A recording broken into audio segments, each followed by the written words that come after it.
Hi all. This time grocery ഷോപ്പിങ്ങിന് പോയപ്പോൾ ഞാൻ ചൂസ് ചെയ്ത ഫ്രൂട്ട് പീച്ചാണ് കേട്ടോ. ഈജിപ്ഷ്യൻ പീച്ചാണ് ഞാൻ ചൂസ് ചെയ്തത്. ഒരു കളറ് നോക്കുവാണെങ്കിൽ ഓറഞ്ചും യെല്ലോയും റെഡും എല്ലാം ചേർന്നിട്ടുള്ളൊരു കോമ്പിനേഷനാണ് ഇതിന്. ഇതിൻ്റെ ടെക്സ്ചറിനെ കുറിച്ച് പറയുകയാണെങ്കിൽ ഒരു മാറ്റ് ഫിനിഷൊക്കെ കൊടുത്ത പോലെയാണ്. നമ്മുടെ ആപ്പിളൊക്കെ പോലെ ഒരു ഗ്ലോസി ഷൈൻ ആൻഡ് സ്മൂത്തൊന്നും അല്ല കേട്ടോ. വീട്ടിൽ വന്നപ്പോൾ തന്നെ ഞാനിത് കട്ട് ചെയ്യാൻ വേണ്ടിയിട്ട് നല്ലപോലെ ക്ലീൻ ചെയ്തു. കട്ട് ചെയ്യാൻ തുടങ്ങിയപ്പോഴാണ് അടുത്ത കോമഡി. തിരിച്ചിട്ടും മറിച്ചിട്ടും എല്ലാ സൈഡിൽ നിന്നും എല്ലാ ആംഗിളിൽ നിന്നും കട്ട് ചെയ്യാൻ നോക്കിയിട്ടും ഇത് കട്ട് ചെയ്യാനേ പറ്റുന്നില്ല. ഇതിൻ്റെ സീഡ് ഭയങ്കര ഹാർഡായിരുന്നു.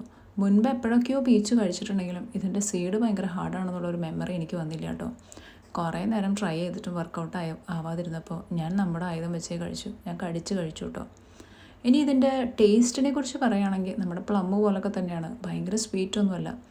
കുറച്ചൊരു പുളിയും കുറച്ചൊരു സ്വീറ്റ്നെസ്, ചെറിയ നേരിയ സ്വീറ്റ്നെസ് മാത്രമേ ഉള്ളൂ. ഉള്ളിലത്തെ കളറും സെയിം തന്നെയാണ് കേട്ടോ. ഒരു റെഡ് ഓറഞ്ച് യെല്ലോ അതിൻ്റെ ഒരു കോമ്പിനേഷനാണ് ഉള്ളിലുള്ളത്. അപ്പോൾ അതായിരുന്നു ഈ വീക്കിലെ എൻ്റെ ഫ്രൂട്ട്